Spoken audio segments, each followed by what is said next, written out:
Menyangka bahwa itu semua dapat mengekalkan kebahagiaan, dapat menunjang kehidupan yang langgeng. Ada yang berlomba-lomba mengejar-ngejar harta. Seluruh waktu dalam hidupnya habis untuk mengejar harta.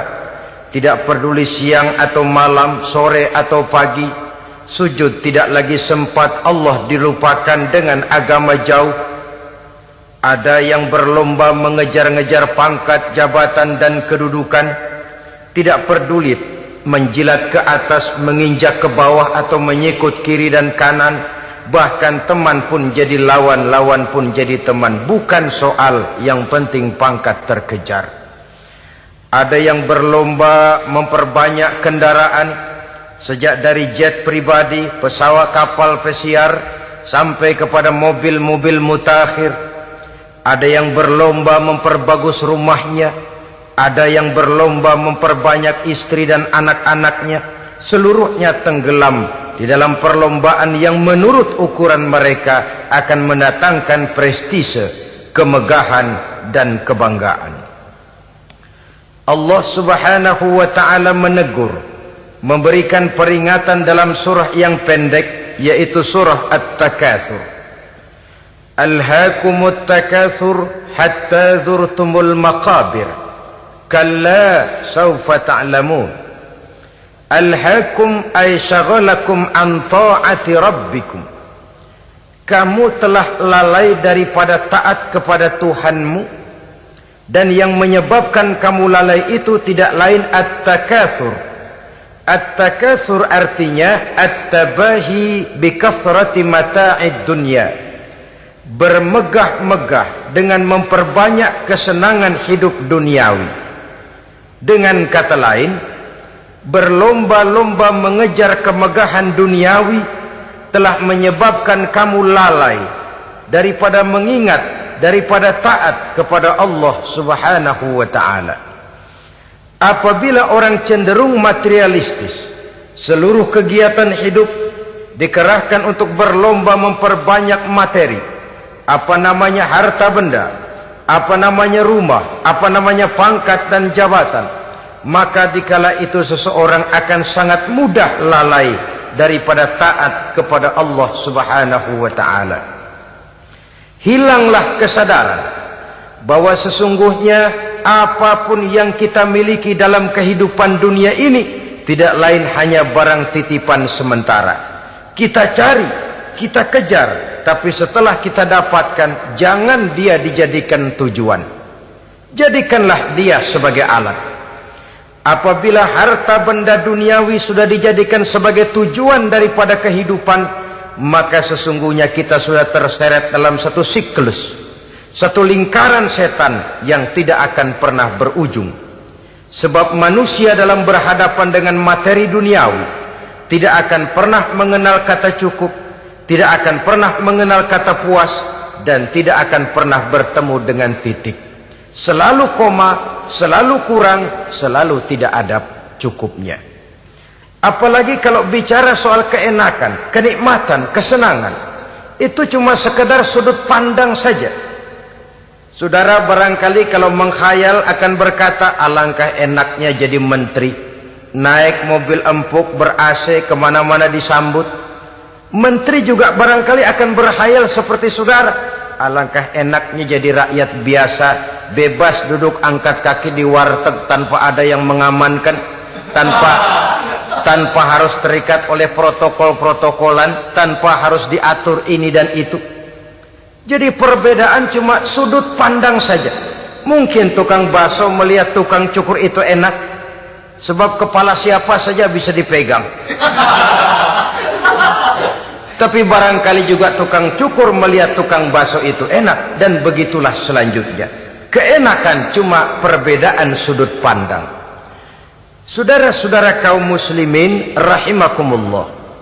Oleh sebab itu agama memberikan kesadaran, seluruh yang kita miliki, yang dititipi oleh Allah dalam kehidupan ini berupa materi keduniaan, hakikatnya adalah alat dan bukan sebagai tujuan.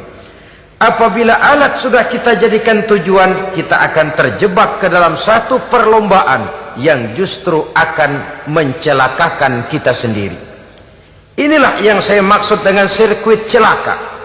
Perlombaan yang hanya membuat kita jerih, payah, keringat bercucuran, tenaga terkuras, tapi tidak akan pernah sampai ke garis finish. Karena memang tidak ada garis finishnya.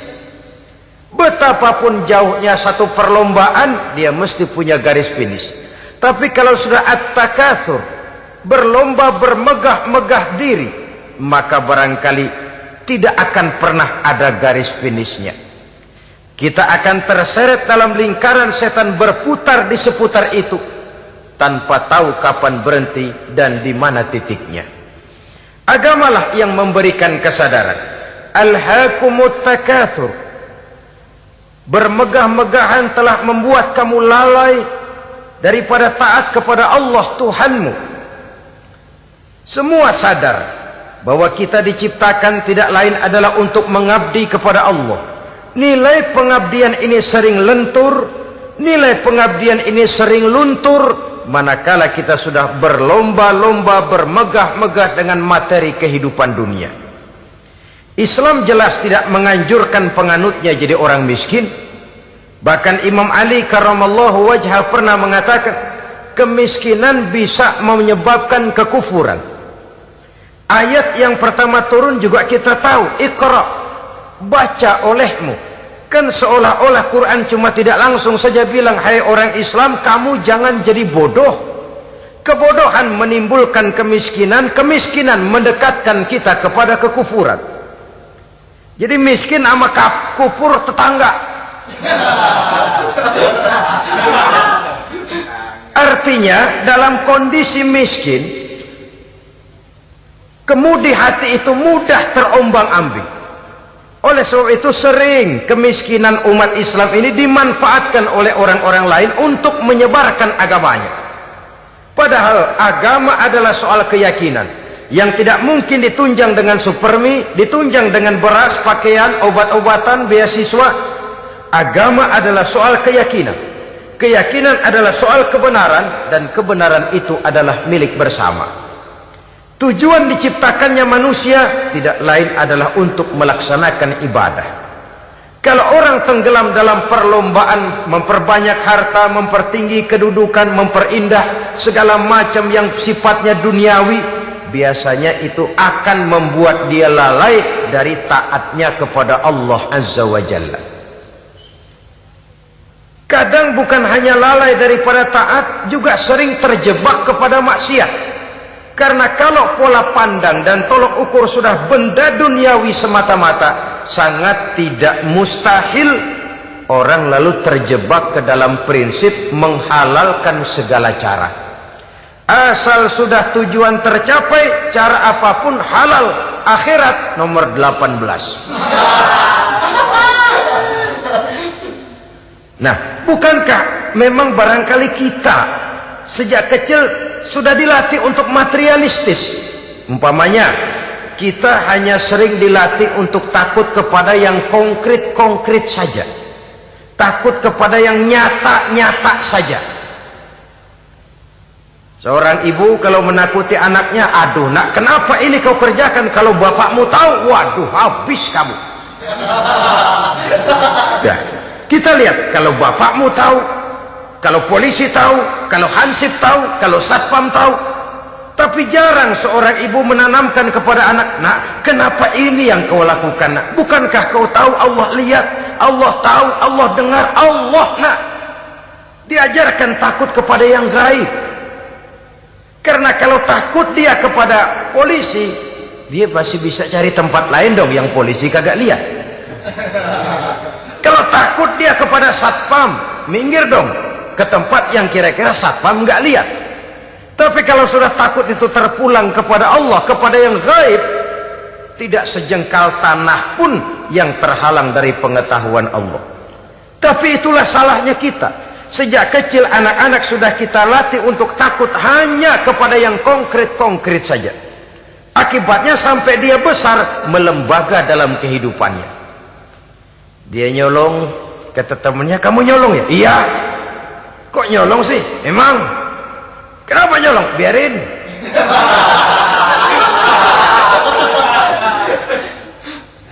Kamu kan tahu Allah lihat, tahu.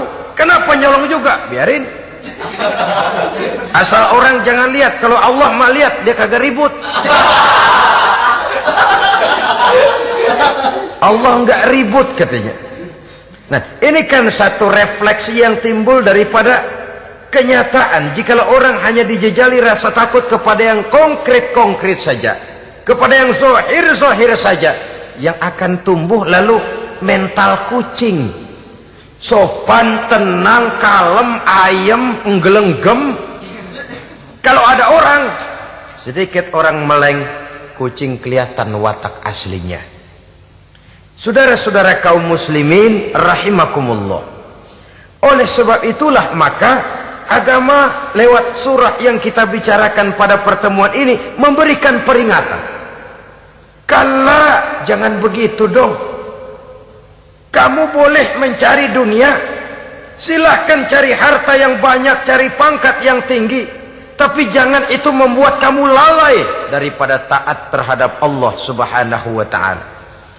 Jangan karena keinginan mendapat harta yang sebanyak-banyaknya lalu melakukan segala macam cara asal tujuan tercapai. Itu sudah membuat kita lalai. Jangan karena ingin mengejar kedudukan yang tinggi lalu jilat atas injak bawah. Nggak mempan jilat, dukun dipakai.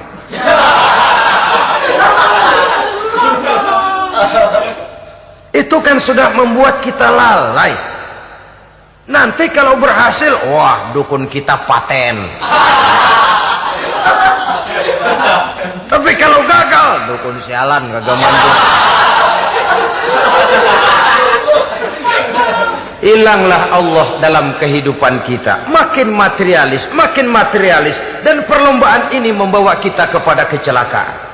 Kala, sekali-kali jangan begitu. Berlomba boleh, cari uang yang banyak.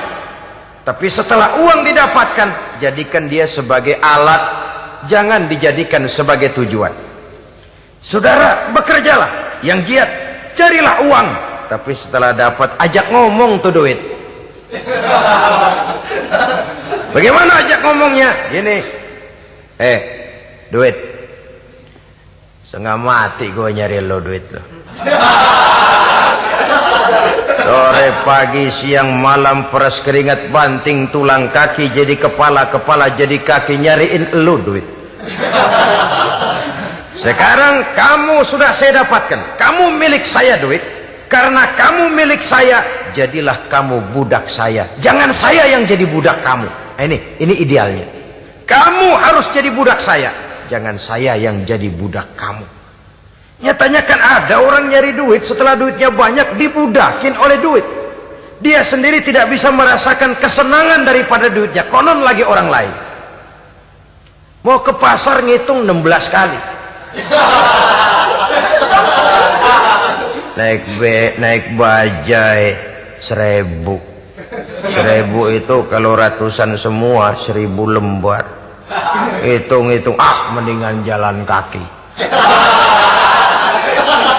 Jalan kaki, tengah hari bolong, panas, kan dibudakkan oleh uang. Cari karier, kejar pangkat, kejar kedudukan. Setelah ditemukan itu, jadikan dia sebagai alat, jangan dijadikan tujuan. Pangkat kau milikku, karena kau milikku kau harus jadi budakku, jangan aku yang jadi budak kau pangkat. Suatu saat dia harus lepas dari kita, jiwa ini lapang. Kenapa? Dahulu pun ketika lahir ke dunia tidak ada pangkat yang kita sandang. Dahulu pun ketika lahir ke dunia tidak ada harta yang kita bawa. Jadi harta itu, pangkat itu, kedudukan itu ada dalam hati, tapi tidak berurat dan berakar. Kalau dia berurat dan berakar dalam hati, berat misah sama harta itu. Berat. Sekedar ngasih fakir miskin cepet juga berhitungnya 17 lembar.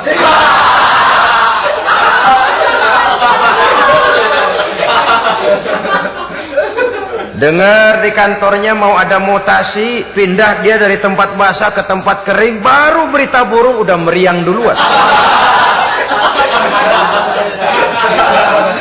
Ini nanti bagaimana, itu nanti bagaimana, ini nanti bagaimana. Kan tidak jarang orang yang kena apa istilah kerennya zaman sekarang itu post power syndrome. Post power syndrome ini pernah dianalisa oleh Nabi. Kata beliau, irhamu salasatan minan nas, sayangilah 3 macam manusia.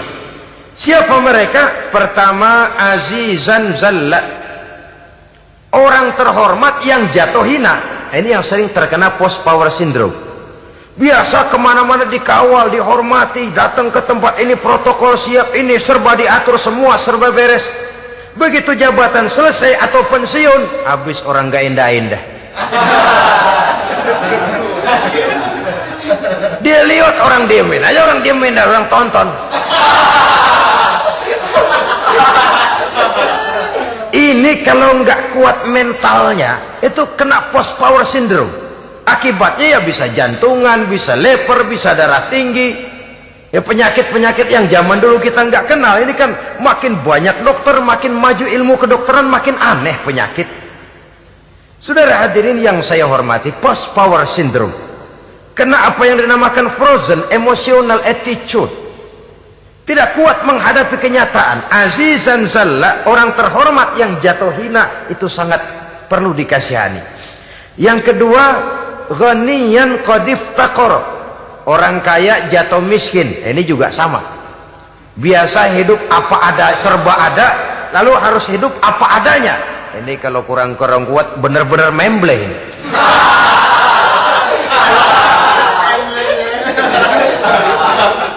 Kalau tidak kuat mentalnya, biasa hidup serba enak, serba nikmat, cuma kerjanya neken cek, main apa itu kredit card, macam-macam fasilitas dipunyai. Tahu-tahu jatuh bangkrut, jatuh miskin. Kalau tidak fondasi agamanya kuat, bisa gantung diri, bisa bunuh diri, bisa frustasi, bisa terkena psikosomatik, tekanan jiwa mempengaruhi faktor biologis. Timbullah tekanan, terjadilah penyakit aneh-aneh. Al-ghaniyan qad iftaqara, orang kaya jatuh miskin, itu perlu dikasihani. Yang ketiga, wa faqihan yal'abu bihil juhal, ahli fikih tapi dipermainkan oleh orang-orang bodoh. Hanya kebetulan orang bodoh itu punya kekuasaan. Hukum bisa dipesan.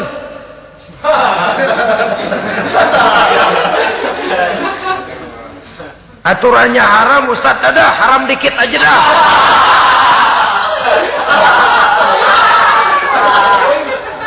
Sibuklah tuan fakih ini, ahli fikih ini, mencari dalil kebet sana kebet sini supaya yang tadinya haram benar bisa jadi haram sedikit. Padahal yang minta ini orang bodoh, tidak ngerti agama, cuma karena punya kekuasaan dipermainkan oleh orang yang fakih. Orang yang fakih ini dipermainkan. Kasihan orang yang seperti itu. Wa faqihan yal'abu bihil juhal, ahli fikih tapi dipermainkan oleh orang-orang bodoh. Akibatnya karismanya hilang, wibawanya lenyap. Dia menyangka bahwa dengan mengharam-haram sedikit-sedikit itu dia bisa mendapat keuntungan yang berganda-ganda, padahal akibatnya itu hanya akan membawa kecelakaan saja. Allah peringatkan benar, kala, sekali-kali jangan begitu. Cari uang yang banyak silahkan, ngejar kedudukan yang bagus boleh, bikin rumah yang hebat silahkan, ada kendaraan bagus silahkan, tapi jangan sampai kamu terjebak kepada sirkuit celakai, perlombaan yang tidak ada garis finishnya. Sering dicontohkan orang menghayal, melamun. Kamu kenapa nggak mau ibadah? Lah bagaimana mau sembahyang, saya di Jakarta masih ngontrak.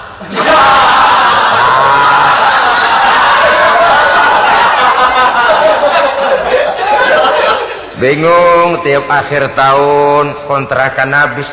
Kalau punya rumah sendiri walaupun kecil-kecilan, tenanglah saya ibadah. Baiklah, oleh Allah diberikan rezeki, bisa bikin rumah walaupun kecil-kecilan. Sudah punya rumah sendiri, belum juga ibadah, apalagi mulur lagi. Habis bagaimana mau sembahyang, rumah kecil banget, pinggir kali, asal hujan bocor ya.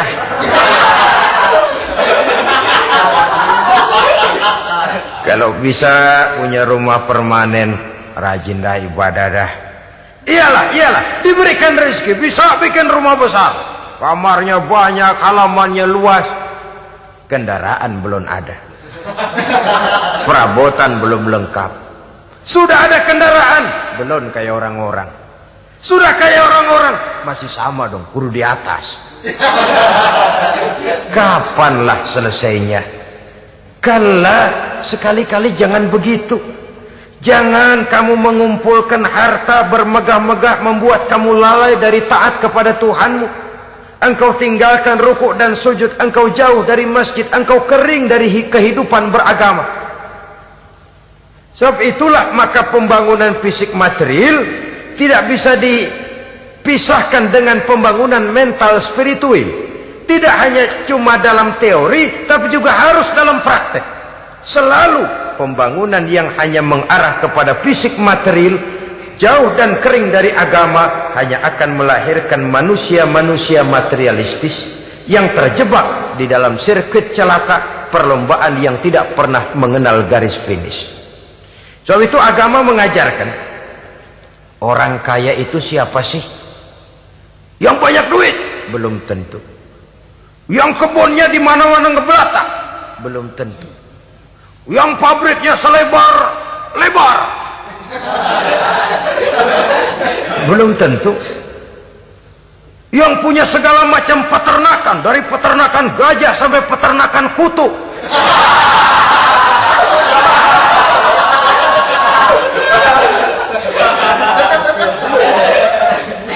Belum tentu.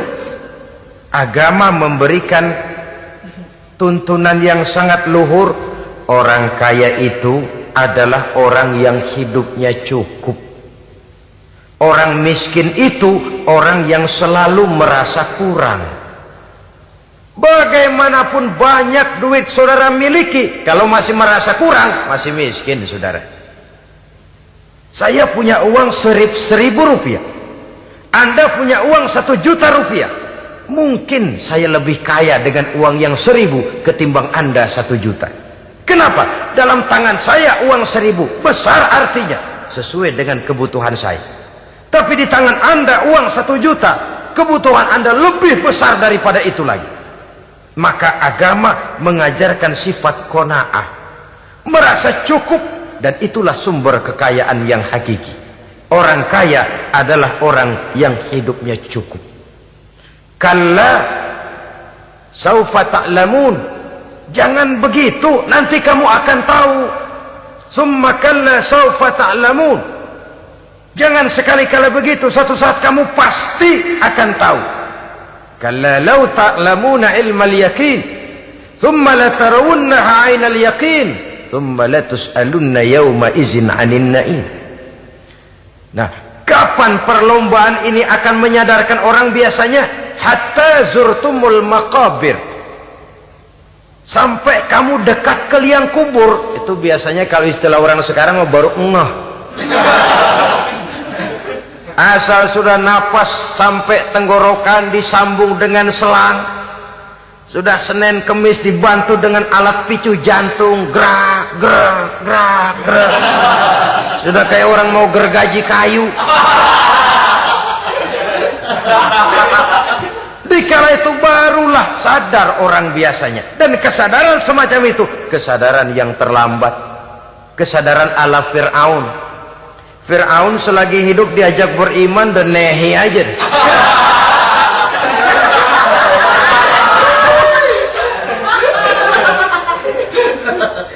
Tapi ketika dia tenggelam di lautan merah bersama seluruh tentaranya, dikala napas hampir terputus, keluar ucapannya, amantu bi Rabbi Musa wa Harun. Aduh, kalau begini mah saya juga percaya kepada Tuhannya Musa dan Harun. Saya beriman kepada Allah. Lagi timbul tenggelam mau sekarat baru beriman. Hatta zurtumul maqabir, kamu telah lalai dari sebab bermegah-megah sampai kamu masuk ke liang kubur, dekat ke liang kubur. Kalimat zurtum di sini menjelaskan bahwa kubur itu tidak selamanya. Zurtum itu dari kalimat zaro ya zuru, berziarah. Orang berziarah kan sebentar. Ke kubur itu sama dengan berziarah kita di situ. Sebentar, tidak akan selamanya, tidak akan kekal dalam kubur. bahwa kubur itu cuma satu halte dari sekian halte yang harus kita jalani.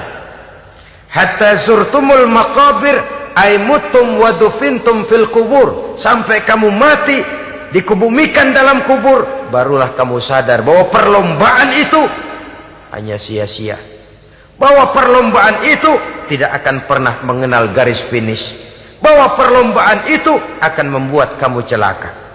Begitulah umumnya kebanyakan orang yang terjebak ke dalam paham materialis, baru menyadari kesalahan langkahnya pada saat napas sudah sampai di tenggorokan. Ternyata uangnya yang miliaran rupiah tidak sanggup menyambung nafasnya. Ternyata kendaraan yang serba mewah berkilat tidak sanggup meneruskan kehidupannya. Ternyata pangkat jabatannya yang tinggi yang membuat dia menyebabkan temannya jadi lawan, lawannya jadi teman, tidak akan sanggup menghentikan sang malaikat maut. Kalau keadaan sudah begitu, baru sadarlah kita terlambat. Karena saat seperti itu akan dihadapi oleh setiap orang. Kala, jangan begitu. Sadarlah kamu bahwa kalau sudah dekat ke liang kubur kamu baru insaf, itu terlambat. Sebelum nafas sampai di tenggorokan, pintu taubat masih selalu terbuka.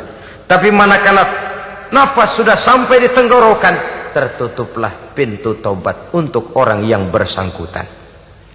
Oleh sebab itu, perlombaan dengan bermegah-megah terhadap materi duniawi, tolok ukur dan pandangan hidup yang terbatas kepada wujud benda semata-mata, memang sering menyebabkan orang lalai, sering menyebabkan orang lupa diri, tidak sadar tentang hakikat yang terpenting dari kehidupan ini, yaitu tentang dari mana dia datang, di mana dia sekarang, dan kemana dia akan pulang. Sungguh, ilmu pengetahuan tidak akan pernah mampu menjawab persoalan ini. Sungguh, filsafat juga tidak berdaya menghadapi pertanyaan seperti ini. Hanya agama yang mampu memberikan kepastian batin tentang hakikat dari mana kita datang, di mana kita sekarang, dan kemana kita akan pulang. Makin kita renungi pertanyaan ini, makin kita menemukan diri sendiri. Dan makin kita menemukan mengenal diri sendiri, kita akan semakin mengenal Allah Subhanahu wa ta'ala. Semakin kita mengenal Allah, maka akan semakin terpanggil kita untuk dekat dengannya, mentaati segala perintahnya, dan berupaya menjauhi segala yang dilarangnya. Dengan demikian selamatlah kita dari satu perlombaan yang hanya akan menyeret kita kepada menghalalkan segala cara, jauh dari agama, jauh dari Allah, bahkan jauh dari sesama manusia. Karena umumnya perlombaan seperti ini akan cenderung melahirkan manusia yang egois.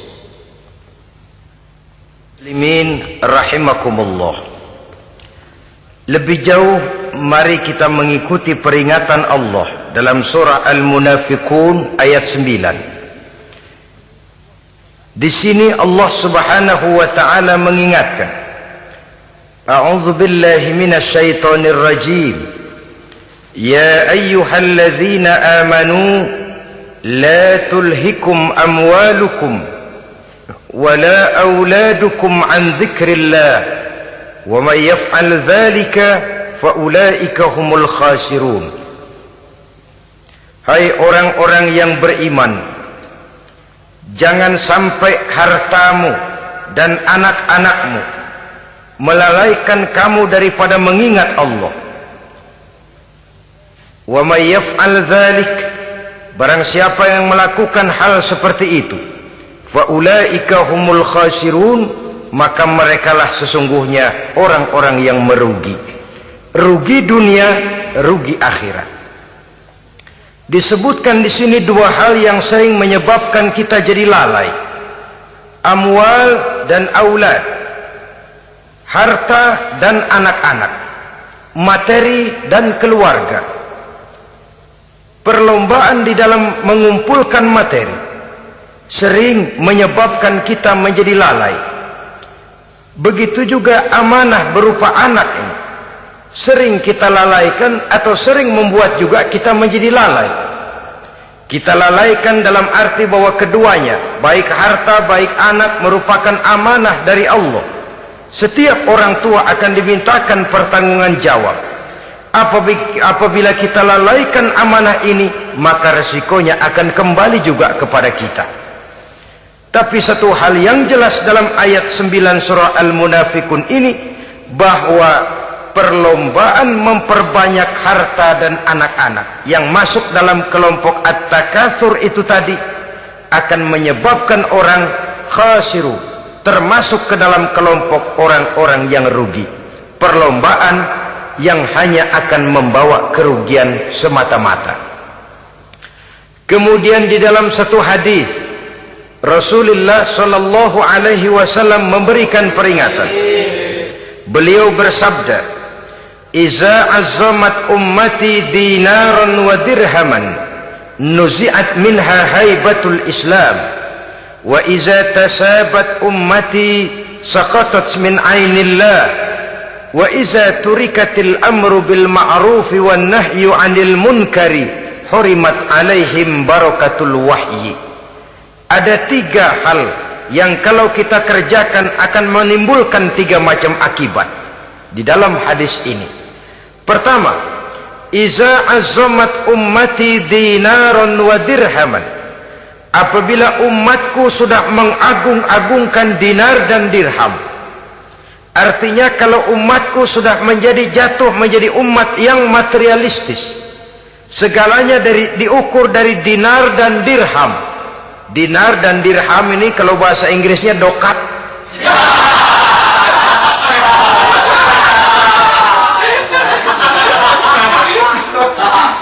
Segalanya diukur dari segi dinar dan dirham saja. Nuzi'at minha haibatul Islam, akan dicabutlah kehebatan Islam dari mereka. Memang ada kalanya kita berkata bahwa tanpa uang kita tidak bisa berbuat apa-apa. Tapi kalau itu dijadikan landasan dari segala sesuatu, itu yang dijadikan ukuran, itu yang dijadikan tujuan, kita hakikatnya sudah gagal sebelum melangkah. Apapun saja profesi kita, apabila sudah menjadi pendewa dinar dan dirham, akan hilanglah kehebatan Islam, akan dicabut kehebatan Islam itu. Umat Islam bisa dibeli, ulama bisa dikontrak, kiai bisa dicarter. Saudara hadirin ma'asyiral muslimin rahimakumullah, apabila umatku sudah membesar-besarkan dinar dan dirham, bermegah-megah dengan itu, berlomba-lomba memperbanyak itu yang menjadi tujuan dan tolok ukur dari segala kegiatan, nuzi'at minha haibatul Islam, akan dicabutlah kehebatan Islam. Hilang itu wibawa. Walaupun dia bernama umat mayoritas dalam jumlah, tetapi dia minoritas dalam peranan. Mayoritas dalam bilangan, tapi minoritas dalam percaturan kegiatan hidup ini. Kita ingat di zaman pengembangan Islam di masa Rasulullah sallallahu alaihi wasallam, mereka berlomba-lomba mengorbankan dinar dan dirhamnya untuk kepentingan agama. Bukan mengorbankan kepentingan agama untuk mencari dinar dan dirham. Kita di zaman sekarang sering terjadi penjungkiran nilai, terbalik yang kita amalkan. Nabi Ibrahim mengorbankan putranya Ismail untuk kepentingan agama. Kita sering sekarang ini mengorbankan kepentingan agama untuk anak-anak kita. Dulu anaknya yang dikorbankan buat agama, sekarang agamanya dikorbankan buat anak.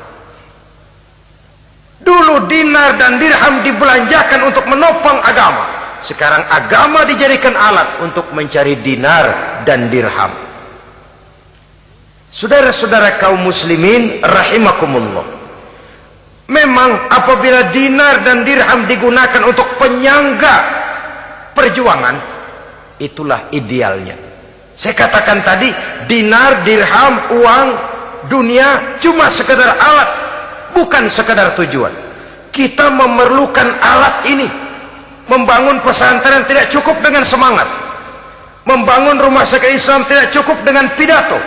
Membangun masjid tidak cukup dengan semangat menggebu-gebu. Kita perlu semen, kita perlu pasir, kita perlu batu kali, kita perlu besi, dan itu semua beli. Tidak turun dari langit seperti turunnya embun di waktu pagi. Tidak mungkin rumah sakit Islam muncul ke permukaan hanya dengan sim salabim abracadabra.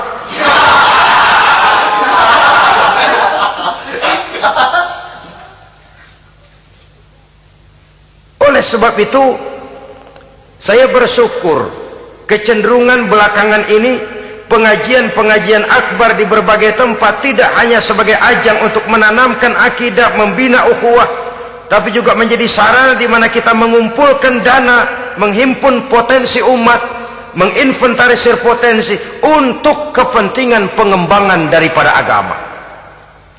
Meskipun ada satu dua orang yang salah paham tentang ini, sampai kemudian saya mendapat satu merek yang cukup tidak enak untuk didengar, mengkomersilkan pengajian katanya, karena memang ada pengajian yang menggunakan sistem karcis, sebenarnya juga tidak etis. Undangan berikut infak yang seluruh hasilnya digunakan buat kepentingan agama, apakah itu rumah sakit, apakah itu madrasah, apakah itu masjid, dan 1 sen pun saya tidak menuntut bagian dari itu. Saya malah berprinsip sepanjang saya masih laku untuk dijual dan itu memang buat kepentingan agama, persilahkan jual saja, asal buat masjid, pesantren, madrasah, rumah sakit Islam, kegiatan syiar dan dakwah, silakan. Tapi kalau sudah dijual buat kepentingan pribadi, memperkaya diri sendiri, tentunya dunia akhirat sulit untuk ridho kepada tingkah laku yang semacam itu. Kita memerlukan dana, umat di daerah membangun memerlukan dana, dan dana itu tidak hanya datang begitu saja. Kita bersyukur bahwa untuk menghadiri pengajian sekarang ini orang mau mengeluarkan uang, mau memberikan infak dengan ikhlas, tidak dengan keterpaksaan. Kenapa tidak? Sehingga ini lalu diinventarisir untuk kepentingan pembangunan agama. Ratusan juta rupiah terkumpul dari pengajian-pengajian rutin ini, pengajian-pengajian akbar ini.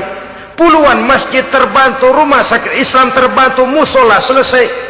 Ya walaupun tidak lalu semuanya beres, tapi gemaknya itu sudah cukup menyentuh untuk menyadarkan orang bahwa harta baru kekal kalau dia sudah dibelanjakan di jalan Allah. Nah, yang celaka kalau dinar dan dirham itu yang dijadikan tujuan. Mengadakan pengajian semata-mata untuk cari uang, uangnya buat kantongnya dewe. Itu yang membuat dicabutnya kehebatan Islam itu. Segalanya diukur dari sudut itu. Sehingga ketika seseorang datang bertanya tentang hal-hal yang berkaitan dengan ini, maka hal semacam ini sesungguhnya satu nikmat yang perlu kita syukuri sepanjang menginventarisir potensi umat benar-benar digunakan buat kepentingan daripada agama kita. Jadi peringatan tegas dari Nabi ini, iza azumat ummati dinaron wa dirhaman nuzi'at minha haibatul Islam. Apabila umatku sudah mengagung-agungkan dinar dan dirham, maka akan dicabutlah kehebatan Islam dari tengah-tengah mereka. Remeh saja orang memandang kita, enteng saja orang memandang kita. Satu. Yang kedua, patuhlah mereka dalam pandangan Allah. Kalau sesama umat ini sudah saling menjelekkan, apakah yang menjelekkan itu lebih bagus dari yang dijelekkan di hadapan Allah? Dua-duanya sama rendahnya. Pribadi saya mungkin puas kalau saya bisa menghantam saudara di depan umum, menjelek-jelekkan nama saudara. Tapi lebih baikkah saya dalam pandangan Allah sama rendahnya dengan orang yang saya jelekkan? Itu pun kalau yang dijelekan benar-benar jelek. Kalau cuma sekedar fitnah, wah lebih celaka lagi nasib si orang itu tadi. Ini artinya menyadarkan kita bahwa umat ini sudah diikat dengan akidah. Beraneka ragam kita, tapi harus ada kebersamaan. Berbeda kita, tapi harus satu. Sebagai satu ummatan wahidah, satu umat yang satu. Oleh sebab itu, persamaannya lah yang harus kita angkat ke permukaan, bukan perbedaannya yang kita perbesar. Sudah datang waktunya umat Islam bangun dari tidurnya. Jangan lagi dibuai oleh irama mayoritas. Sudah lewat masanya kita bertengkar karena persoalan-persoalan kecil yang tidak prinsip. Sudah datang waktunya umat Islam bersatu, menyusun saf yang lebih lurus, oleh karena ia dihadapkan kepada tantangan-tantangan yang tidak semakin ringan. Kalau kita bertengkar dengan kita, kalau kita saling mencaci sesama kita, bukankah Yahudi tepuk tangan? Bukankah Nasrani menari-nari? Bukankah pihak ketiga akan menangguk di air keruh? Dan kerugian akan terpulang kepada kita semua. Tapi inilah realita, bahwa yang kita hadapi ini sesungguhnya musuh kita di luar kita, bukan di dalam kita. Apakah itu kemiskinan, kebodohan, maksiat, munkarat, ketidakadilan, kezaliman, kesewenang-wenangan, dan lain sebagainya. Yang musuh jadikan musuh, yang teman mari kita rangkul. Jangan terbalik, teman dimusuhi, musuh malah dirangkul. Maka berpesta poralah musuh-musuh Islam ini. Saudara-saudara kaum muslimin rahimakumullah, Nabi memperingatkan dengan tegas, wa iza tasabat ummati saqatat min ainillah. Jikalau umatku sudah saling mencaci maki, sudah saling berbantah-bantahan, jatuhlah mereka dalam pandangan Allah. Satu ayat menjelaskan, jangan sebagian kamu meremehkan, yaskhar, mengecilkan, menganggap enteng orang lain. Boleh jadi yang dihina, diremehkan, dianggap enteng itu nilainya lebih bagus daripada yang menganggap enteng. Hakikat segala sesuatu itu cuma kembali kepada Allah. Di sanalah penilaian finalnya. Manusia hanya melihat yang zahir. Makin banyak harapan hidup ini kita gantungkan kepada manusia, makin banyak kita harus bersiap untuk kecewa. Saudara-saudara kaum muslimin rahimakumullah. Kemudian yang ketiga peringatan dari baginda Nabi, wa iza turikatil amru bil ma'rufi wan nahyu 'anil munkari hurimat 'alaihim barakatul wahyi. Apabila amar ma'ruf dan nahi munkar telah ditinggalkan, maka akan hilanglah keberkahan wahyu, akan hilanglah keberkahan Quran, akan sirnalah keberkahan agama. Amar ma'ruf dan nahi munkar ditinggalkan, artinya di tengah masyarakat sudah tidak ada lagi yang menyerukan ini baik, ini tidak baik, ini halal, itu haram. Mari kita sholat, mari makmurkan taklim, santuni yatim piatu, makmurkan masjid. Seruan ke arah itu tidak lagi terdengar. Sementara tinggalkan judi, tinggalkan minuman keras, jauhi zina, seruan semacam itu pun tidak lagi terdengar. Maka hilanglah keberkahan wahyu itu. Karena amar ma'ruf dan nahi munkar merupakan bagian daripada ajaran agama kita. Menjadi sponsor dari segala macam kebajikan dan menjadi penghalang daripada segala macam kemunkaran sesuai dengan batas kemampuan yang kita miliki masing-masing. Nah, saya kembali kepada persoalan pokok di awal pembicaraan tadi. Bagaimana jalan keluarnya? Jalan keluarnya tidak lain adalah upaya. Bagaimana kegiatan yang sifatnya fisik material ini diimbangi dengan kegiatan yang bersifat mental spiritual. Upaya menghidupkan majelis-majelis taklim, upaya memakmurkan masjid-masjid sebagai laboratorium rohani untuk mewujudkan keseimbangan dalam pola pikir yang akan berlanjut dalam gerak hidup yang kemudian akan tertuang dalam segala perbuatan manusia. Apabila sudah terwujud kepincangan dalam pola pikir, akan pincanglah caranya bertindak dan berbuat, akan pincanglah pandangan hidupnya, akan pincanglah orientasinya di dalam kehidupan ini. Oleh karena itu, Islam dalam berbagai aspek kehidupan mengajarkan sistem keseimbangan. Mencari harta boleh, tapi tidak boleh keluar dalam kerangka fastabiqul khairat. Berlomba-lomba silahkan, tapi untuk kebaikan, bukan untuk bermegah-megah, bukan untuk menumbuhkan gengsi, bukan untuk meninggikan prestise dan harga diri, tapi fastabiqul khairat, berlomba-lomba di dalam mengejar kebajikan, di dalam menyebarkan kebaikan. Bukan sekedar berlomba-lomba, tapi tolong menolong, bantu membantu. Ta'awanu 'alal birri wat taqwa wa la ta'awanu 'alal ismi wal udwan. Bertolong-tolonganlah kamu di dalam kebaikan dan takwa, jangan bertolong-tolongan di dalam perbuatan dosa dan permusuhan.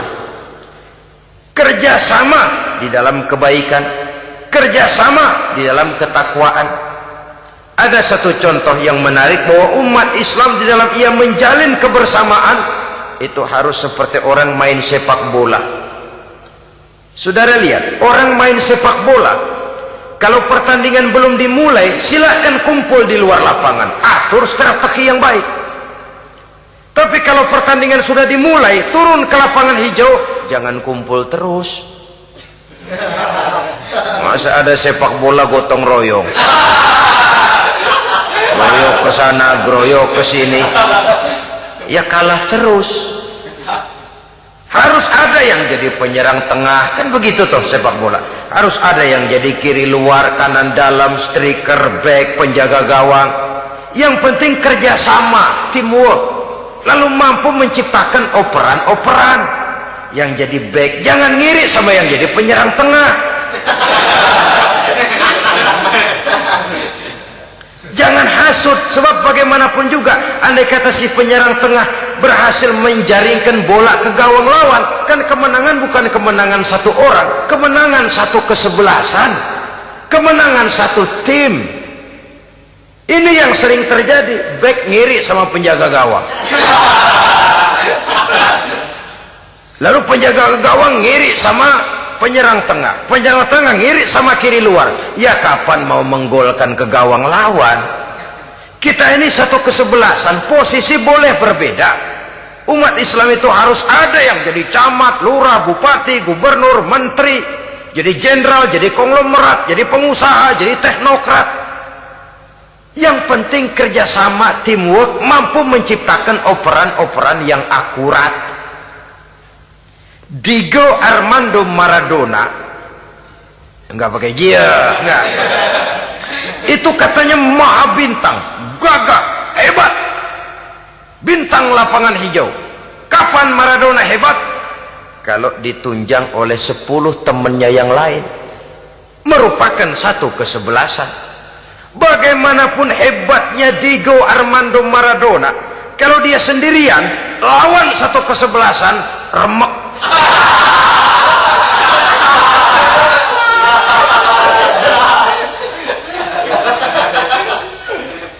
Dia hebat, dia jenius, dia maha bintang karena dapat operan dari teman-temannya. Bukan jegalan, operan. Jadi oleh sebab itu bagaimana kita menciptakan operan-operan akurat yang akan melahirkan kebersamaan di tengah-tengah umat. Artinya satu contoh saja, misalnya seorang pengusaha besar, oleh karena kesibukannya di dunia bisnis, tidak perlu jadi ketua pembangunan musola. Tapi kalau ada musola belum selesai, operan. Operannya itu yang penting. Apa yang dioper itu? Semen, apa batu kali, apa besi? Yang penting operan. Operannya akurat. Kadang-kadang ada terjadi juga frustasi ngelihat lawan kesebelasannya terlalu kuat, ngoper ke gawang sendiri, jebol. Kan sering terjadi begitu. Muslim didukung oleh umat Islam, ketika punya posisi menguntungkan malah mempersulit Islam. Ini kan ngoper ke gawang sendiri, bunuh diri namanya. Boro-boro jebolin gawang lawan, asal jangan bunuh diri juga lumayan. Jadi kalau saja kita mampu menciptakan kebersamaan seperti ini, baju boleh berbeda. Seorang muslim boleh dibungkus baju ABRI, boleh dibungkus baju dokter, boleh dibungkus baju teknokrat, boleh dibungkus baju konglomerat, sekedar baju. Tapi kalau terbukalah baju itu, kelihatan dadanya, terbersit nilai imannya, meresap sampai ke tulang sumsumnya. Dan pada saat Islam dikuti-kuti, akan timbul kecintaannya, akan timbul, saya muslim dan saya bangga dengan Islam saya. Saya muslim dan saya mau berbuat untuk Islam saya. Saya muslim dan saya siap mati untuk Islam saya.